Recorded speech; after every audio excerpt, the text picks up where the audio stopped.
What's up mga pre? Magandang umaga ninyo, bagong araw, bagong galaman na naman mga pre. So, ngayong araw mga pre, simula na kami mag-apply ng lansag ipoksil para sa rugtungan. So, ngayon mga pre, papakita namin sa iyo kung ano yung ginagamit namin at paano namin ito i-apply sa kisame. Tara!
So, ito na yung lansag na ginagamit namin mga pre.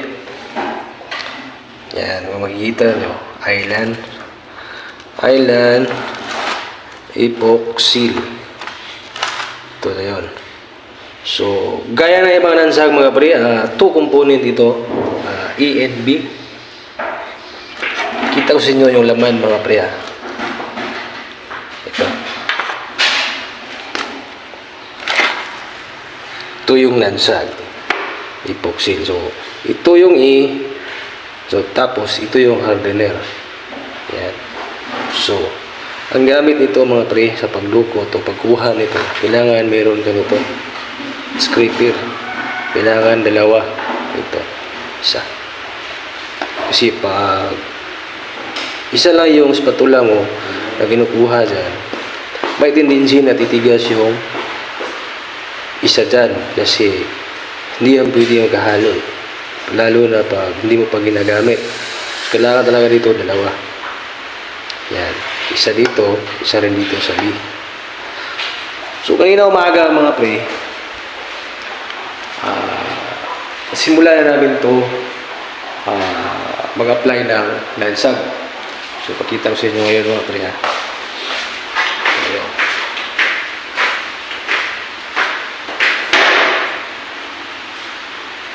Kung makita nyo, may kulay green na dyan sa kisame mga pre. Yan. So, papakita ko sa inyo ngayon mga pre, ang pag-apply nito.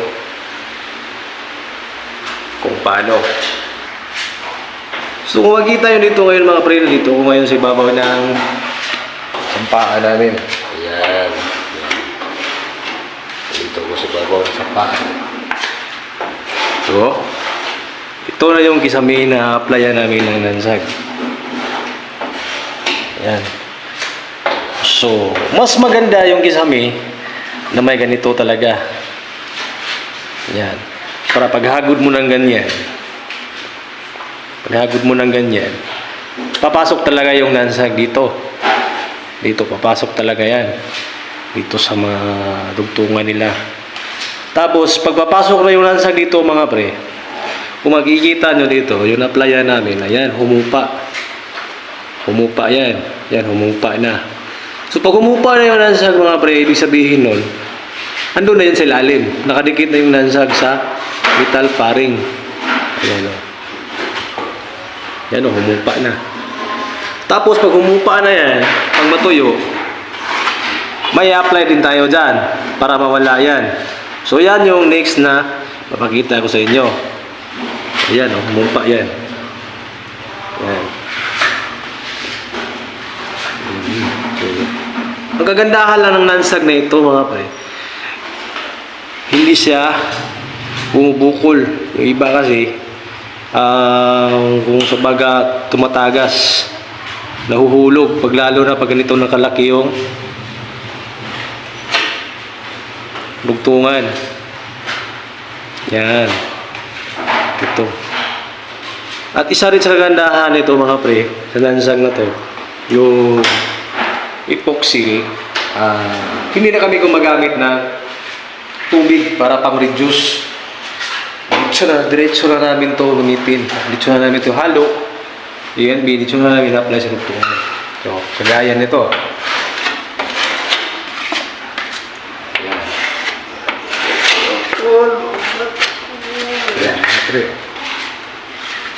So kung makikita nyo dyan yan, hindi pa yan nalagyan ng lansag. So ang katabi niyan, yan, idudugtong na lang namin. Yan. Paikot yan. Kasi dito, design na to na sa amin ito, may ilalagay na cube light. Paikot. Kailangan talaga may butas na dito, applyan din natin yan ng lansag, lalong-lalo na pag nakikita dun sa baba. Yan, gaya ito, nalagyan na namin to. Yan. So tingnan natin yung pag-apply mga pre. Huwag rekta dito sa abot, kailangan muna vertical, tapos horizontal ka ganyan para papasok talaga yung lansag. Yan. Step namin, yun yung papakita namin kung ano yung kasunod ng lansag. Kasi hindi pwede rekta natin ito tapusin, tapos rekta rin natin kulayan. Hindi pwede kasi makikita yan, lalo na pag naka-plain finish yung kisame, lalong-lalo na hindi na yung walang design, kumbaga. Kasi dito sa may sabandang sala, naka-textured to. Textured. Gamit natin doon ay Ultratex. Ultratex na brands ng PureCoat. Company ng Cinquil. Tapos yung gagamitin natin na roller dyan, yung, siguro alam nyo na sa mga legend na pintor. So, sa gustong may malaman yung mga baguhan, dito nyo nakikita yung ina-apply namin. Kasi itong channel na to, tapos itong mga video na to na itinuturo ko sa inyo, gusto kong malaman ninyo. Para sa mga baguhan, yung gusto matuto magpintura, na kulang pa yung kaalaman, puntahan nyo lang yung channel ko, Jeep Intervlog, ito yung yan. Doon lahat yung mga ina-upload ko na, kumbaga, tutorial. So, hindi naman siguro gaano ako ka-perfect na pintor, pero kung may nalalaman ako na bago nalalaman, gusto nyo rin malaman, pwede nyo rin tingnan yung channel ko. Kasi sa 2 kwarto na to, puro lahat naka-plain finish. Kumbaga, ibig sabihin ng plain finish, walang design, walang bersa. Hindi ka gumagamit ng bersa, hindi ka rin gumagamit ng pang texture. So, textured, sa nalalaman ko, merong Permatex, Ultratex, Duratex, at saka, Permatex, Ultratex, at ano ba yung isa? Yung silent. Pakita ko sa inyo ngayon yung kwarto na sinumulan na matakan ng kasamahan. Kasi doon ay plain finish lang yun. Pakita ko rin sa inyo. So, Kagaya dito ng, ito, kusina. Ito sa kusina. Wala itong design mga pre. Yan. Plain lang to. Plain finish. Pag nasimula na rin ito batakan ng nansag mga pre, meron din yan kasunod bago natin mamasilyahan ng pang plain finish. So, pakita ko rin sa inyo sa sunod na video kung ano yung i-apply namin sa kisame na to na hot reflex para sa plain finish. Yan, ayan. Wala yan design. Gusto na mayari, plain finish lang sa, hindi siya naka-ultratex. O kumbaga textured. So dito sa kwarto na to,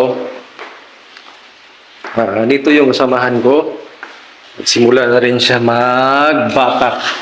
So dito sa kwarto na to mga pre, gusto rin na mayari na plain din to. Plain lang. Hindi siya naka-textured o naka-anay-finish. Yung iba tawag dyan, anay-finish. Pero dito sa amin, textured yan. So gamit namin sa textured, yung roller. Roller yung ginagamit namin, tawag doon, Versatix. So ayan na siya. Ayan na, simula na ni samahan ko, si Eric. Ayan. So, bawat kantuhan yan mga pre, kung kita nyo yung kantuhan na yan, kailangan talaga yung makatupan ng lansan. So, yan, simula na yan, matakan. Tapos yung mga release na hinasa namin, yan. Kailangan talaga mawala yan. Paikot kasi yan. Lalo na yung wall, hindi pantay. Tapos, paglapag mo na yung kisame, hindi parehas yung agwat o laki. Kasi sa pagtabas mo yan, tapos pag mo naging sabi dyan sa ibaba, talagang may ganyan, makikita.